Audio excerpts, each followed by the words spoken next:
제가 볼트 공동체를 섬기기 이전에 양재에 있는 여호수아 청년부를 섬겼었는데요. 이 여호수아 청년부에도 해마다 전도 집회가 있습니다. 제가 그 당시에 섬겼을 때 2018년도로 기억을 하고 있는데 부모님을 초청하는 맞춤 전도 집회를 한 적이 있었어요. 그때 게스트로 누구를 모셨냐면 윤복희 권사님을 모셨었습니다. 이분이 가수로 데뷔하신 연도가 혹시 언제인지 아시나요? 자그마치 1967년입니다. 이제 전쟁이 막 끝나고 6.25 전쟁이 끝난 뒤에 이제 나라가 이렇게 혼란스럽고 이제 다시 세워지는 그 시점에 가수를 하셨는데요. 그때 그 인기가 얼마나 컸느냐 하면 우리가 잘 짐작이 안 되지만 제가 몇 가지 자료들을 찾아보면서 오늘날의 아마 BTS 정도의 인기가 아니었을까라는 생각이 듭니다. 네, 여러분 너무 거룩하셔서 BTS를 잘 모르시나 보네요. 네. 저나 여러분이나 그 당시에 태어나지도 않은 사람들이라서 이 이야기가 좀 실감이 안 나지만 이 윤복희 권사님의 곡 중에 한 곡이 몇 해 전에 예능 프로그램을 통해서 대중에게 굉장히 잘 알려진 그런 곡이 있습니다. 바로 여러분이라는 곡입니다. 이 곡은 아실 수도 있을 것 같아요. 제가 혹시나 해서 이 곡의 가사를 한번 들려드릴게요. 노래는 들려드리기 좀 어렵고 가사를 한번 들려드리겠습니다. 잘 한번 들어보십시오. 내가 만약 괴로울 때면 내가 위로해 줄게. 내가 만약 서러울 때면 내가 눈물이 되리. 어두운 밤 험한 길 걸을 때 내가 너의 등불이 되리.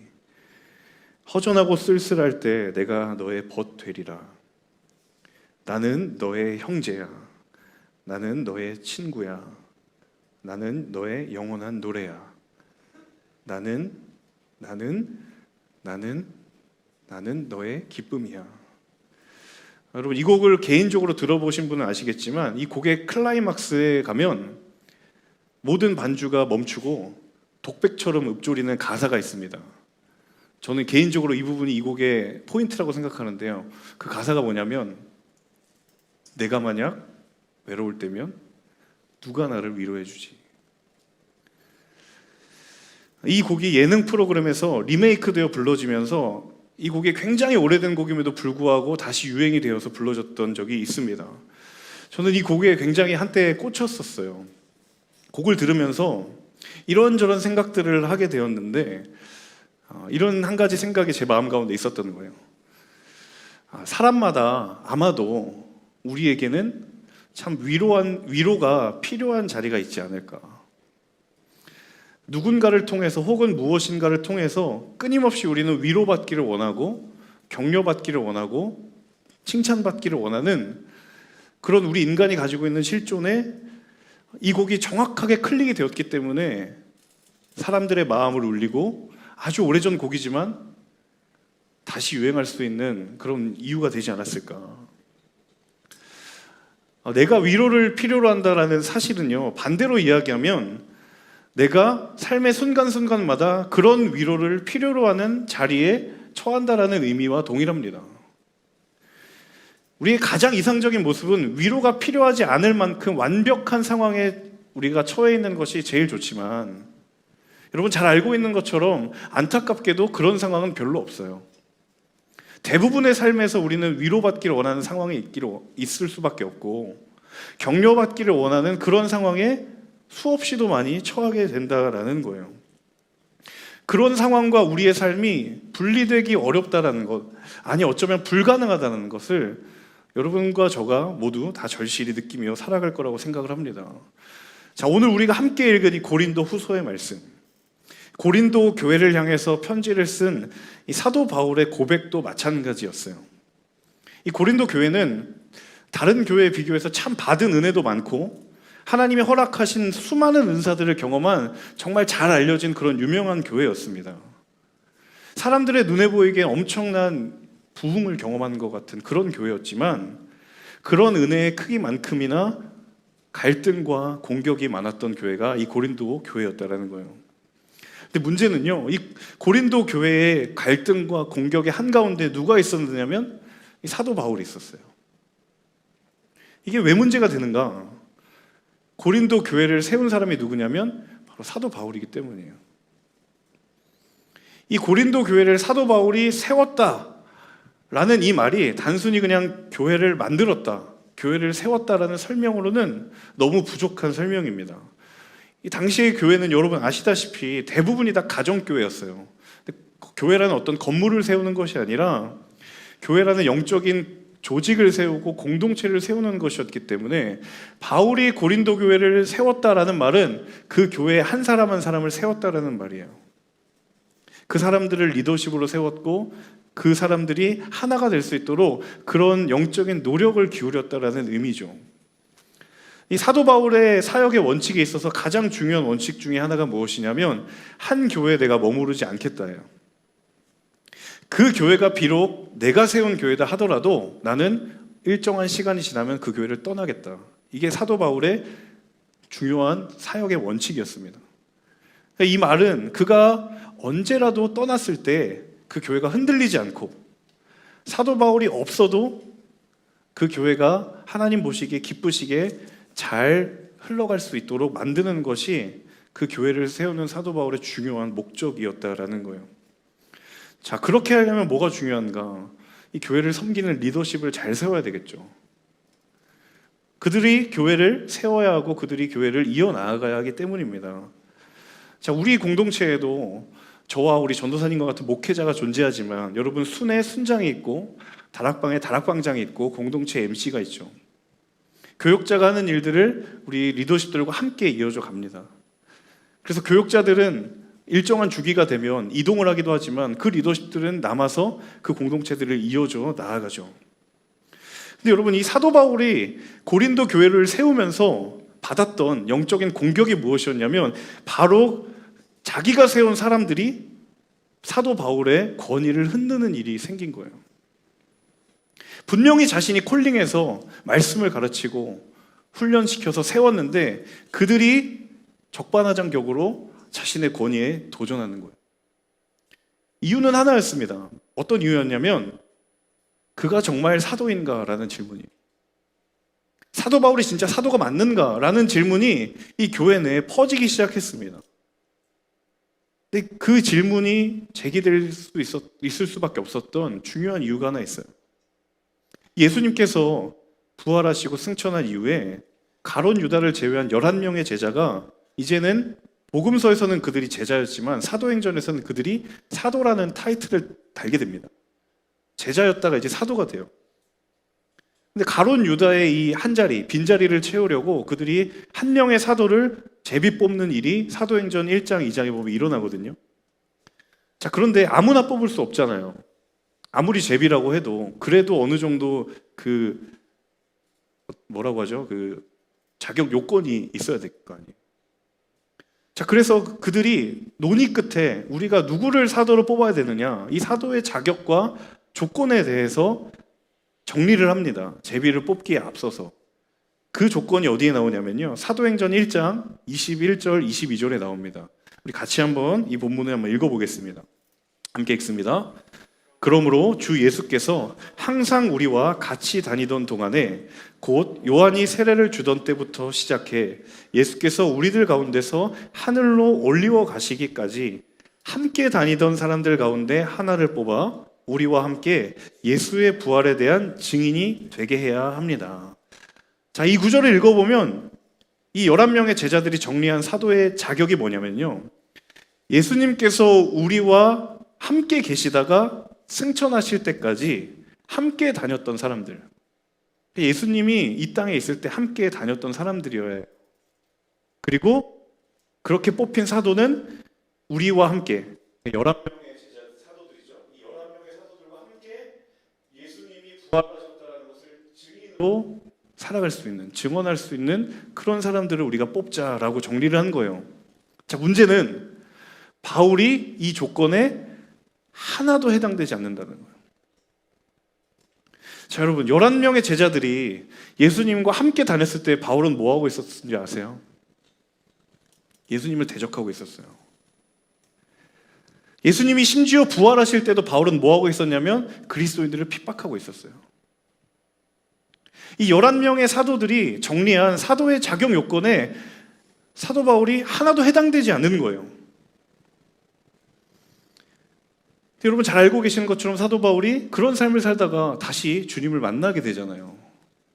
근데 여러분, 사람이 한순간에 갑자기 변하면 그 사람을 내 삶의 현실로 받아들이는데 시간이 굉장히 오래 걸리잖아요. 이 일일 드라마 같은 데 보면 결혼 10년 차 이상의 중년 부부들이 이런 대화를 막 나누죠. 여러분과 저의 부모님들은 그러지 않으리라 믿습니다만, 이 남편이 아내한테 뜬금없이 여보 사랑해 라고 물으면 아내가 뭐라고 대답하죠? 당신 뭐 또 사고 쳤어? 근데 아내가 남편에게 여보 사랑해 라고 말하면 남편이 그렇게 묻죠. 왜? 뭐 필요한 거 있어? 네, 역시 반응하지 않는 걸 보면 우리의 부모님들은 이것에 해당되지 않는다라는. 네. 갑자기 사람이 한순간에 변하고 안 하던 행동을 하면 저 사람의 저 행동이 과연 진심이 맞는가라는 생각을 한 번쯤 해보게 됩니다.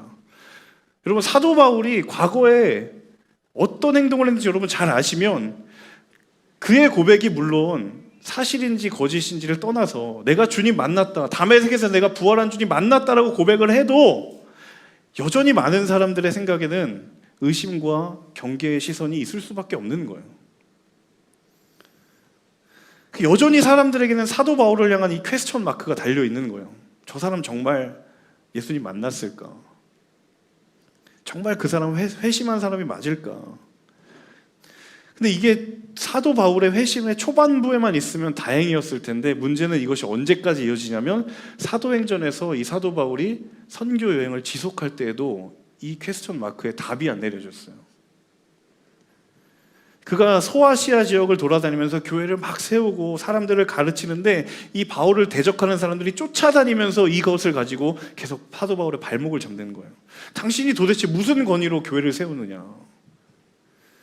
자꾸 스스로 사도라고 하는데 당신 이 11명의 사도들이 말한 이 사도의 자격 요건에 하나도 해당되지 않는데 당신 사도 맞느냐?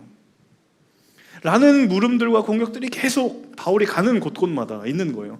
심지어는 그런 대적자들이 바울이 교회를 세운 이후에도, 바울이 떠난 이후에도 남아있는 사람들을 모아서 잘 들어보라고, 분명히 우리 11명의 사도들이 이런 사람 사도로 세우라고 했는데 잘 생각해 보라고, 사도 바울 그런 사람 아닌데 니네 어떻게 그 사람 믿고 따라갈 수 있느냐, 이런 여러 가지 뒷말들이 교회를 흔드는 일들이 일어난 거예요. 그래서 여러분, 사도 바울이 쓴 바울 서신들을 읽어보면 매 책 첫 장 첫 절에 내가 어떻게 사도가 됐는지를 이야기합니다. 그냥 사도 바울이 자기 자랑하려는 게 아니라 말할 수밖에 없었던 거예요.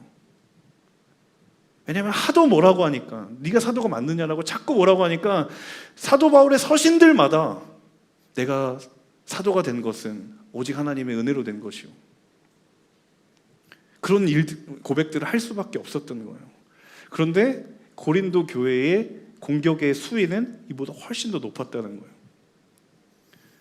자, 그 분위기가 얼마나 심각했는지 이 구절을 보면 여러분 실감하실 수 있을 거예요. 고린도후서 13장 2절 같이 한번 읽어보겠습니다.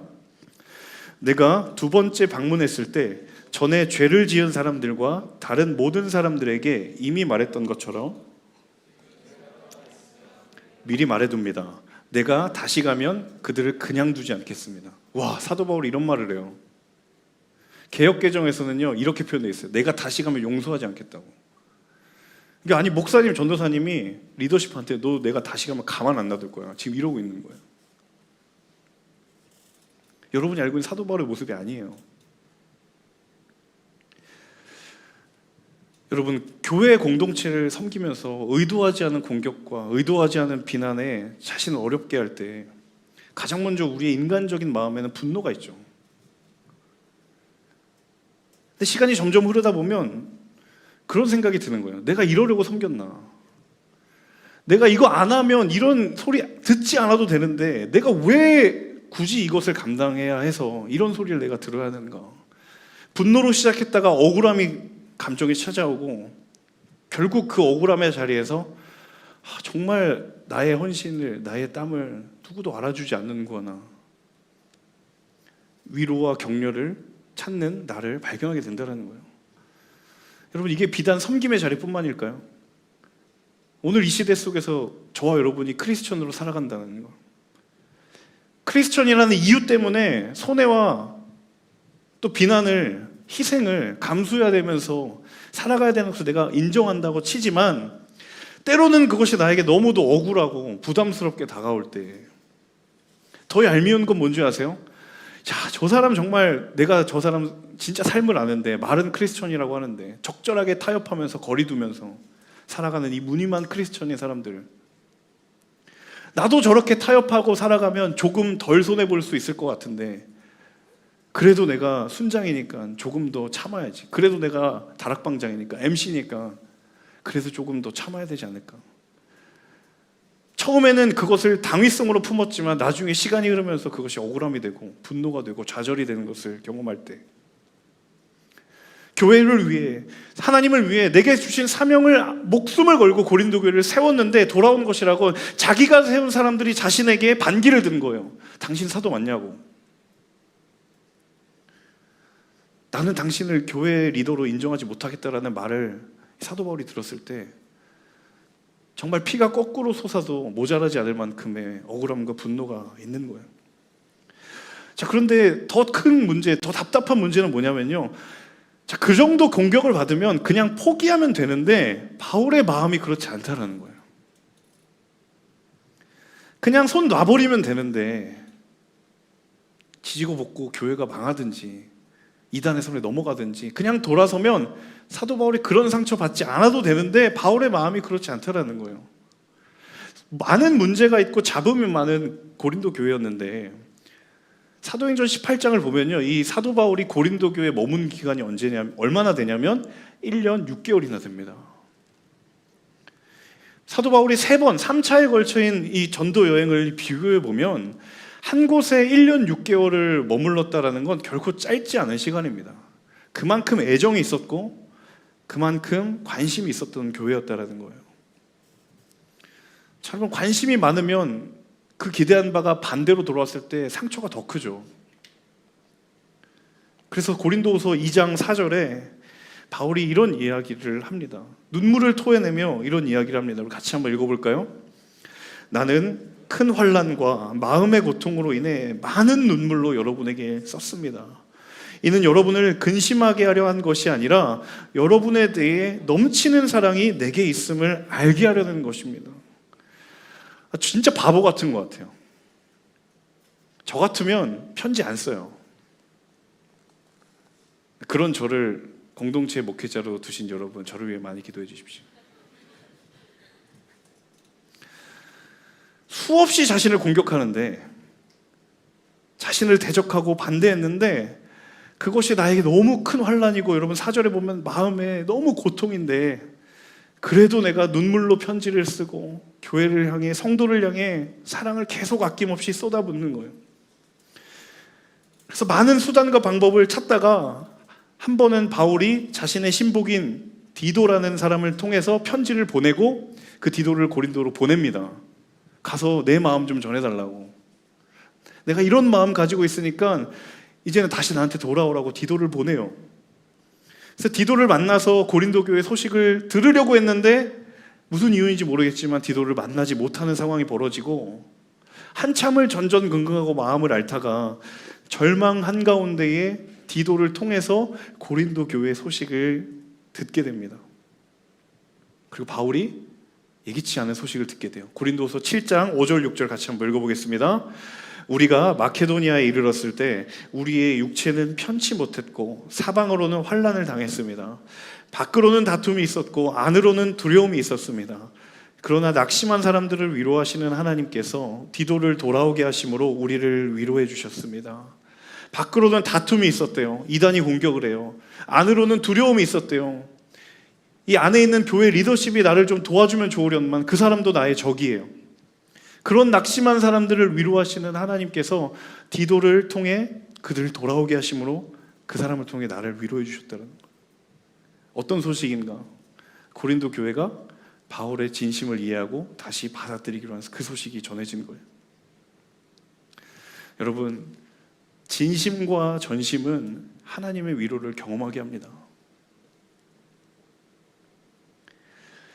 제가 사도 바울이었으면 진짜 진작에 포기했을 것 같은데, 사도 바울이 할 수 있는 말을 다 했지만 자신의 진심과 자신의 전심을 받아들이지 못하는 것은 철저히 이 교회의 문제다라고 이야기를 해도 누구도 비난할 수 없어요. 몇 차례 눈물로 편지를 쓰고 디도의 편에 그 편지를 보냈는데 변화의 기미도, 응답의 기미도 보이지 않는 상황 속에서 심지어 디도도 만나지 못하고, 그럼에도 불구하고 바울이 포기하지 않았던 한 가지, 그 교회를 향한 자신의 진심, 사랑의 마음, 거기서 그가 하나님의 위로를 경험하게 된 거예요.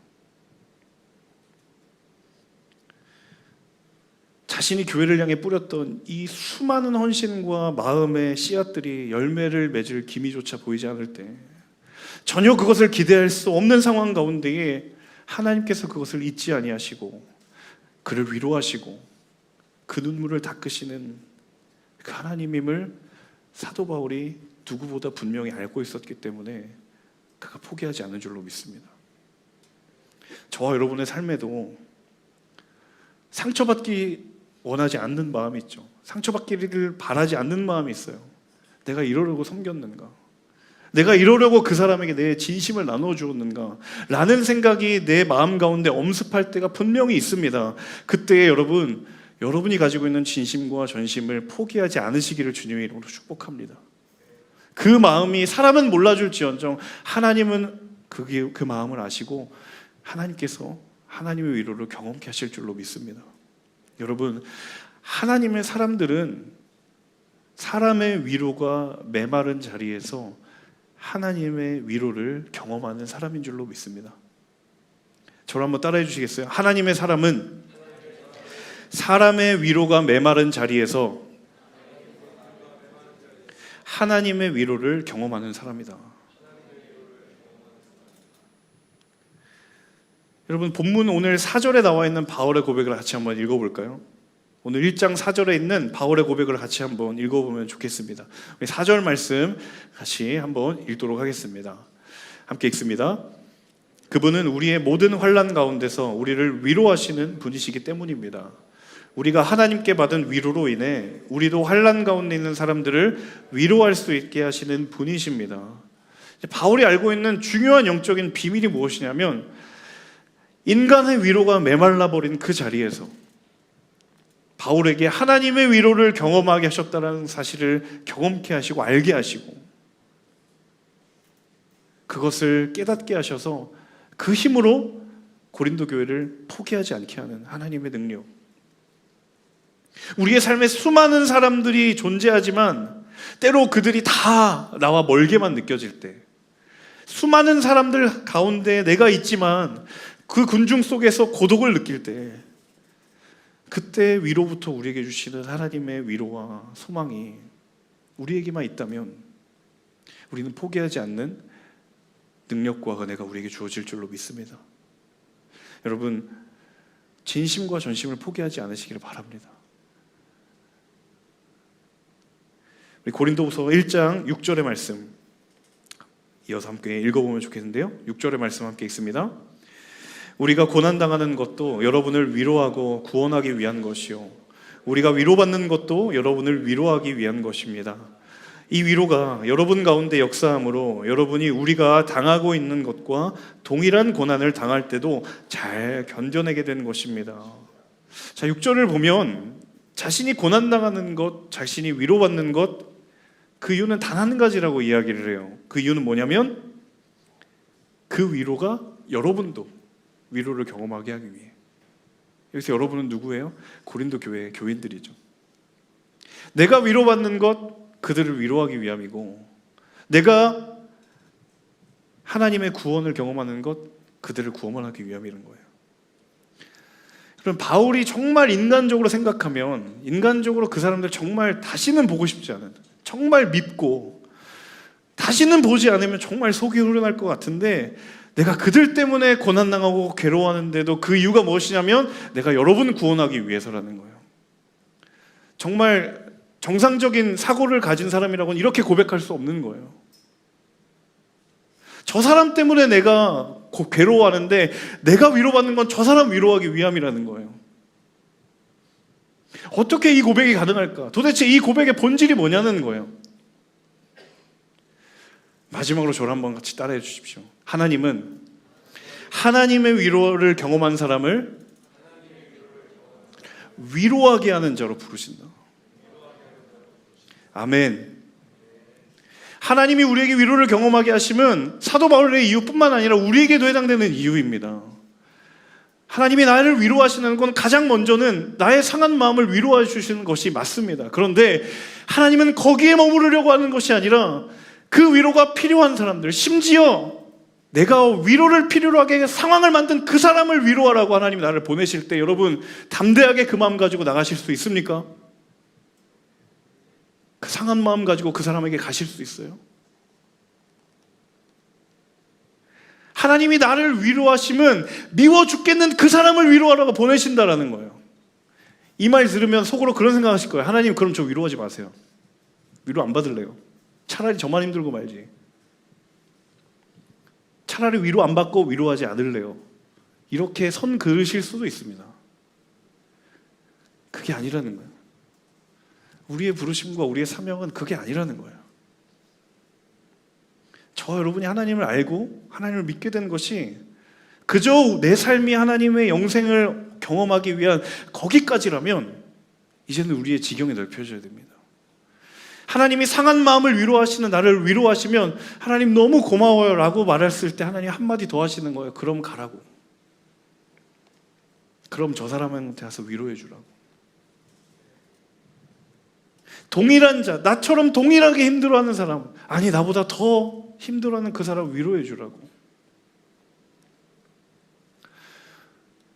제가 이 설교를 마무리하면서 어김없이 저희 아내와 또 설교를 먼저 해드렸어요. 저희 아내에게. 그랬더니 저희 아내가 막 공감을 하면서 우리 첫째 얘기를 하는 거예요. 이거 지금 원고에 없는 내용입니다. 주께서 계시를 주셨어요. 이거 말하라고. 요즘 저희 첫째 아이가 굉장히 위로를 갈구하는 삶을 살고 있어요. 왜냐하면 유치원을 안 가고 확진자가 돼서, 이 둘째는 더 확진자거든요. 둘째는 소통이 안 되기 때문에 무조건 달라고 해요. 근데 첫째는 소통이 되거든요. 그냥 부모 입장에서 누구에게 이야기를 하겠어요? 말을 알아듣는 사람에게 이야기를 하죠. 그러지 마라. 네가 형이니까 양보해 주라고. 그때 어느 날은 울분을 통하면서 나 형 안 한다고. 진짜 그렇게 얘기했어요. 민겸이 나가라고. 얼마 전에는 저도 나가래요.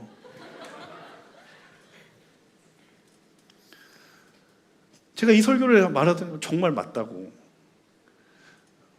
저와 아내가 우리 첫째 아들의 마음을 위로해 주기보다 너 첫째가 그러면 안 되지. 네가 형인데. 우리는 위로를 하지 않으려고 하고 규정을 만들고 의무를 말하고 그렇게 해야 된다는 걸 이야기하는 거예요. 그래서 아내가 그 설교를 듣더니 첫째 생각하면서 우는 거예요. 밤 12시에. 여러분, 내가 위로를 받으면 위로가 필요한 사람과 위로가 필요한 것이 보이게 되어 있습니다. 그곳을 외면하지 마세요. 왜냐하면 하나님이 우리에게 공감의 마음을 위로받는 순간 주시거든요. 저 사람 왜 이렇게 나한테 공감을 못 해주는 거지? 왜 이렇게 저 사람은 정말 찔러도 피 한 방울 안 나올 것처럼 그렇게 살아가지? 그 사람이 악한 것이 아니라 위로를 경험해야 될, 기도해 줘야 될 사람이기 때문이에요.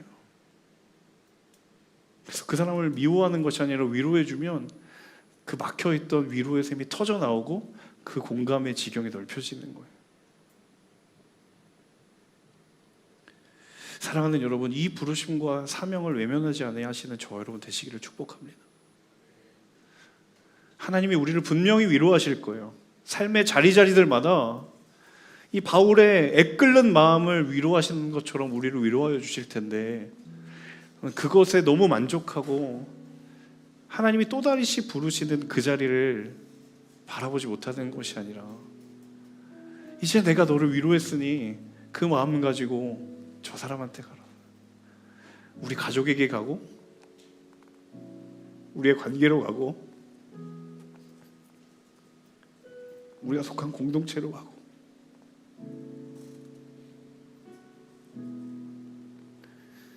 하나님이 나 살자고만 위로를 허락하시는 것은 아니라는 거예요.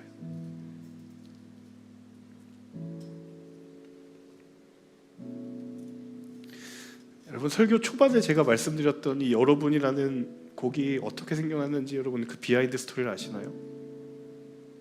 윤복희 권사님이 이분의 오빠, 친오빠를 전도하기 위해서 쓴 곡이에요. 이분이, 이 오빠 되시는 분이 이제는 목사님이 되셨지만 그때 이 곡을 지을 때에는 그 오빠 전도하려고 이 곡을 썼다고 해요. 그래서 작사 작곡란에 자기 윤복희라는 이름과 윤한기라는 이름을 같이 넣었대요. 그럼 아까 제가 되게 무미건조하게 얘기했잖아요. 내가 외로울 때면 누가 나를 위로해 주지? 그 윤복희 동생이 오빠에게 그 말 해주고 싶은 거예요. 오빠가 외로울 때 위로해 주시는 분이 있다라는.